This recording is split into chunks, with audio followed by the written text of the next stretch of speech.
which also means that what we just felt has a slight possibility, slight. I'm not trying to get tensions or worries up here, but it has a slight chance it was just a foreshock. And in that next few days, it might result in something even larger. Not saying it will. That's just looking at the historic record of things. We can't tell the difference from a foreshock, a main shock, or an aftershock. We just know that they occur in a series of events over days, weeks, months, even years for the really large ones. Yeah, I mean, for anyone who has grown up in Southern California, like myself, for as long as we can remember, we have done these earthquake drills, and people are always talking about the big one. But this is just a reminder, Dr. Abbott, that you just need to be prepared for these types of emergencies. Exactly. This is part of living in Southern California. There are many wonderful things here, but part of the price we pay is in the back of our minds. We know that every day we could have a big earthquake. What we just had so far appears to just be, I'm going to say, a moderate or a high moderate earthquake. And I hope no significant damages or injuries occurred. And, well, we'll just wait and see after folks survey the surroundings here. And Dr. Pat Abbott, we do want to keep you on the line here because I'm sure we always rely on your expertise, but we are going to go right now to my colleague Marie Coronel in the live center, also monitoring some activity, some information coming through there. Marie. Yeah, Mel, we were inside of the newsroom when the earthquake happened. A lot of us really didn't understand what was happening until we realized, yes, that was an earthquake. And when you look at social media, that is Yeah, we're working on her microphone here.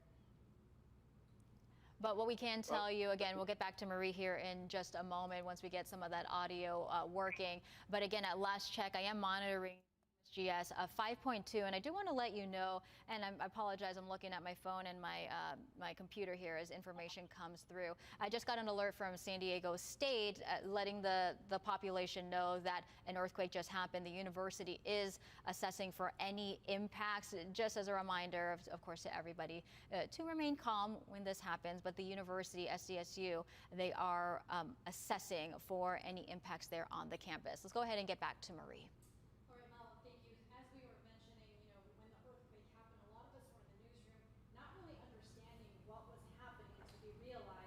Yes, in fact, this was an earthquake, and this is something that a lot of people are talking about as we are monitoring social media.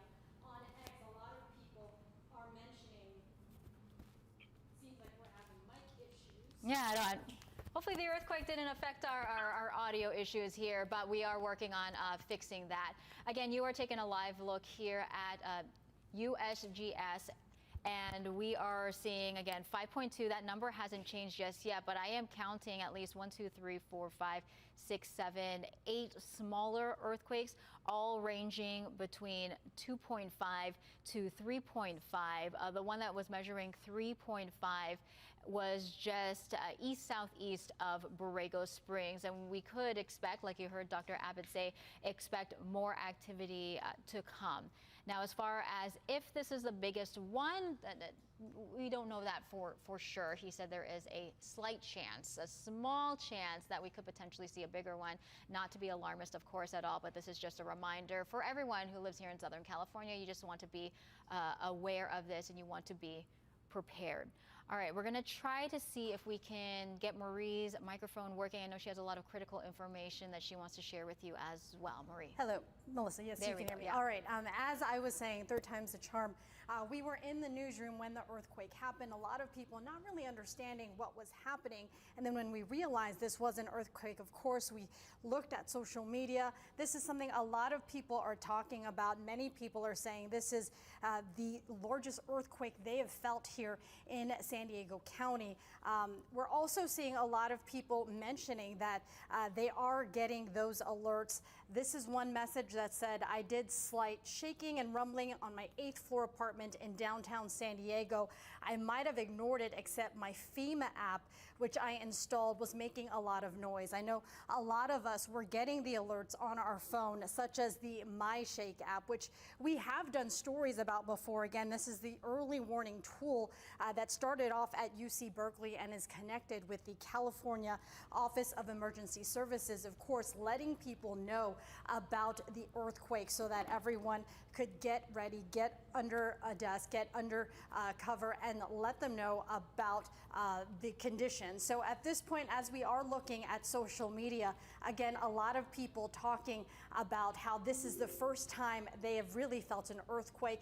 This, for example, felt it in Santee, shook the apartment a bit, scared the dog a little, but of course, everyone looking for any information. You know, some schools are still in school, while a lot of the schools in the Diocese of San Diego, they're actually on spring break. So obviously that also comes into play, asking how the schools are doing, how the students are doing. We, of course, are making those phone calls, making sure that everyone is okay. But again, the biggest connection right now is the fact that everyone is looking at their social media feeds.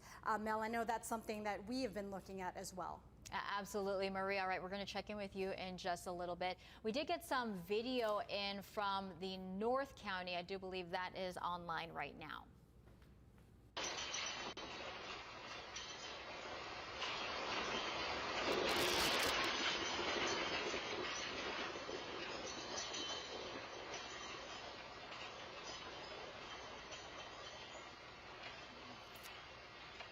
Yeah, and that's from Escondido. Pretty loud. I know I checked in with my family who was at my house, and at one point my mother-in-law thought someone might be trying to break into the house because of just how loud the rattling was. And it was really felt all over the county. You see, this is in the North County, all the way from the North County to the South Bay, all the way to LA, and even into Temecula. It is 10:33 right now. If you are just joining us, again, we are on air, live coverage of the, at last check, 5.2 magnitude quake that struck just south of Julian, 4 kilometers south of Julian.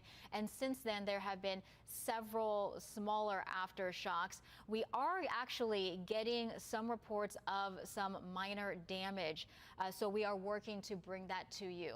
I do believe we have Dr. Pat Abbott still joining us here by the phone. Dr. Abbott, are you there?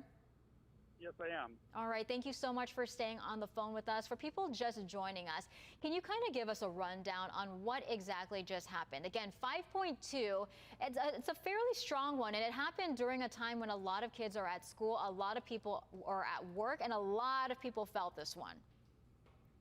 Oh, yes, indeed. It's just, shall we say, a typical kind of a day in Southern California. We get up every morning, we go about our way, and sometimes an earthquake occurs, and the only surprise about the earthquake is simply the timing.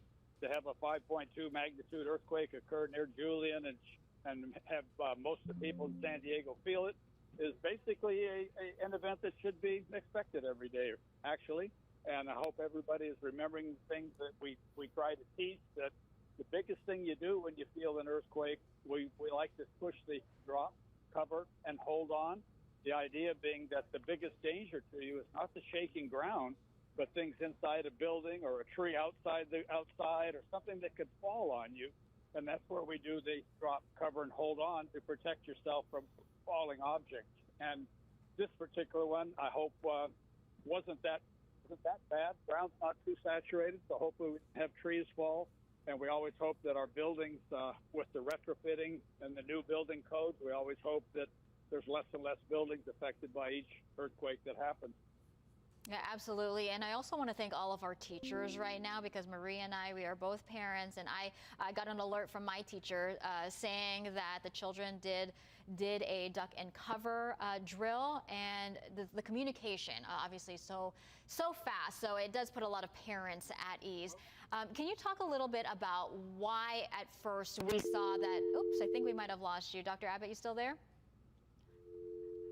All right, I think we're going to work on getting him back on the phone here. But Dr. Pat Abbott, geologist, so knowledgeable about this topic. But like I was saying, a lot of the kids were at school during this time, and I know that the kids practice these types of drills with their teachers, and this is the reason why, because you just never know when something like this is going to happen. Again, it is 10:36 right now. If you're just joining us here on 10 News Midday, we are giving you live coverage of the 5.2 earthquake that was felt all across San Diego and even out of County up toward LA into even parts of Temecula. There have been several aftershocks since then, much smaller, ranging between 2 to a 3.5. We do have video here where you can see and you can definitely hear when that earthquake struck. Listen in.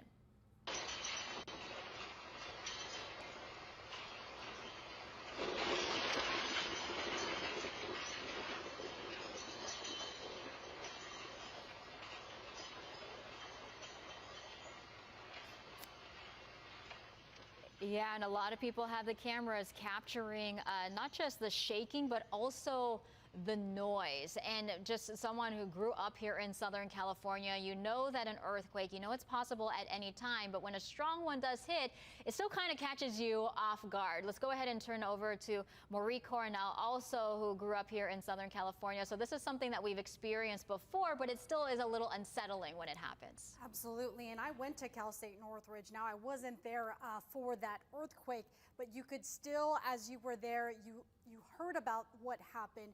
You also know what that changed on campus and how people were working to stay prepared in case another big one hit. Of course, here in San Diego, as we mentioned, as you heard Dr. Pat Abbott mention, now that the earthquake is over and we are having the aftershocks, the other issue is thinking about the damage and how to protect yourself. And as looking on X, we are seeing from the Governor Newsom's press account that the governor has been briefed on the earthquake here in San Diego County, and the state is coordinating with local authorities to assess any damage and if emergency response is needed. So at this point, it is unclear whether we have seen any damage. I know our crews are out there. They are working to get that information. And again, as you see, the governor of California has already been notified, and he is coordinating with the local agencies to assess any possible damage, Mel. All right, Maria, and we are hearing some preliminary reports of some potential damage at businesses. We are working to get that video. We're also getting alerts from the various schools in the county, just basically on what they're